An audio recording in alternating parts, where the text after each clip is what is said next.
O som das imagens. Imagens que passais pela retina, porque não vos fixais. Um podcast de Carlos Magno. Ora, aí está finalmente a imagem que eu esperava, confesso. Um cisne negro na capa de uma revista.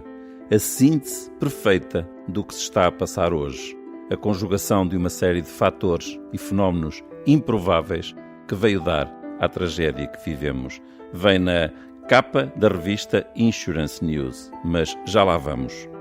Voltaremos a beijar-nos, escreve a Harper's Bazaar. Lábios na capa, marcas de batom na revista revelam o desejo do contacto físico urgente.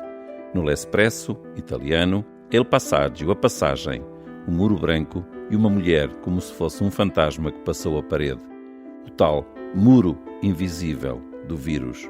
Ainda na Harper's Bazaar, que ninguém nos impeça de sonhar, e a ele promete, voltarão os abraços. Nos jornais portugueses há também capas e primeiras páginas que merecem referência.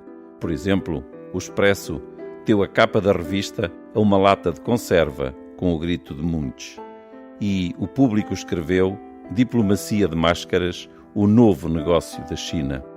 Mas, se me permitem, destaco o Jornal da Bairrada, um simples jornal local, que pôs um cravo dentro de uma gaiola e escreveu a liberdade suspensa. É a homenagem ao 25 de Abril do Jornal da Bairrada. Mas o Covid-19 é de facto o tal cisne negro de Nassim Taleb, um livro que foi um best-seller e é uma referência na economia, na análise de tendências, nas previsões e na gestão em geral.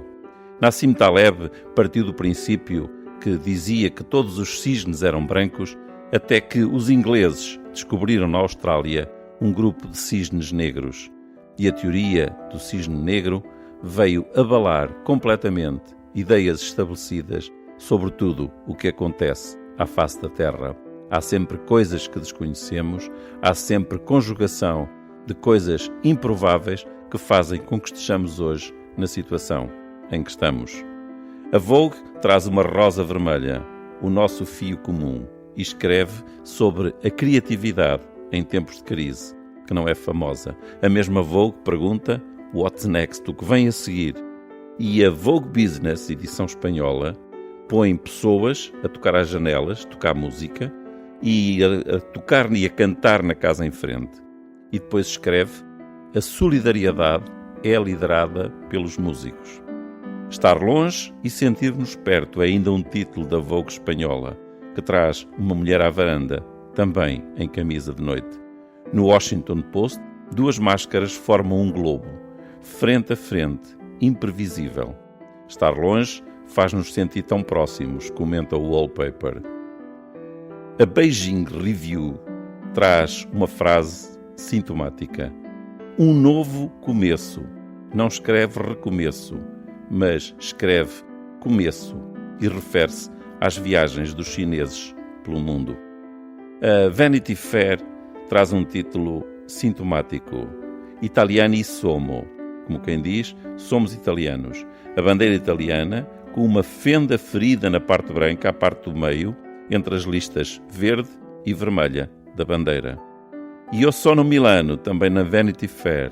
Personalidades de todo o mundo, incluindo Ernst Hemingway e o costureiro alemão Karl Lagerfeld, dizem eu sou de Milão.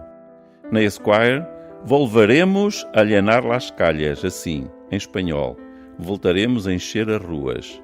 E a Die Volkskrant da Holanda escreve, agora vem a onda de cuidados tardios ou de cuidados atrasados. Mas o Libération dedica-se também ao mesmo tema e escreve máscaras, mentiras e incúria. As máscaras, ou há uma máscara, dentro de uma campanula.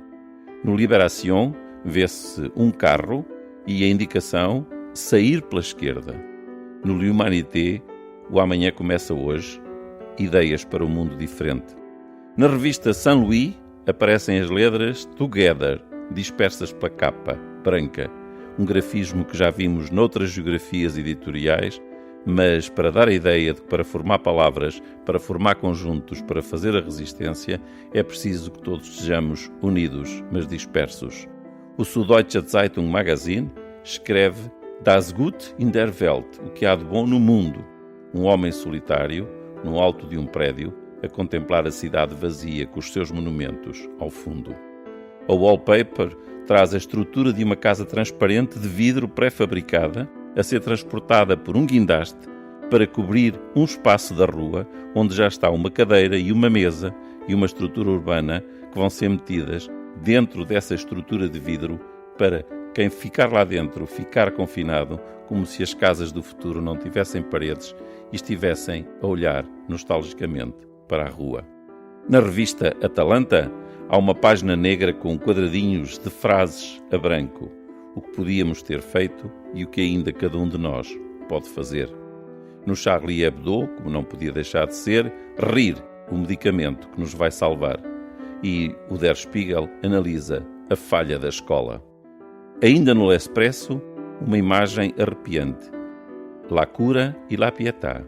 Enfermeiros e médicos, com os seus fatos brancos protetores, depositam um doente de Covid na sua cama como se reconstituíssem a Pietà de Michelangelo. No Hot Paper, uma revista do Equador, aparece a maquete de um desenhador gráfico cheia de espaços em branco para títulos e para fotografias que ninguém escreveu e traz apenas uma simples legenda ao meio, dizendo: não escrevemos nada. Assume o wallpaper. Nos espaços em branco deviam vir notícias de jornalistas e de trabalhadores da saúde. Uns morreram de Covid e outros foram despedidos. No Harper's Bazaar, ainda, uma janela e as cortinas dessa janela são feitas com luvas penduradas nas sanefas. No estado de Minas, em Minas Gerais, quase 5.000 mortos e quase 500 em 24 horas no Brasil. São os títulos com números. Depois põe Jair Bolsonaro, o presidente, a dizer: e daí, lamento, que quer que eu faça? Sou o Messias, mas não faço milagres. Melhor que tudo isto é a revista New Yorker.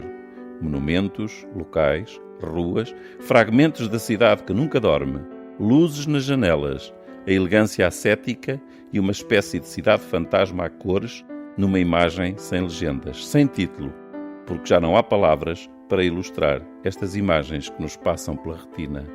É a homenagem do New Yorker a uma cidade vazia como Nova York ou como a nossa, onde estamos dentro de casa à espera que tudo passe.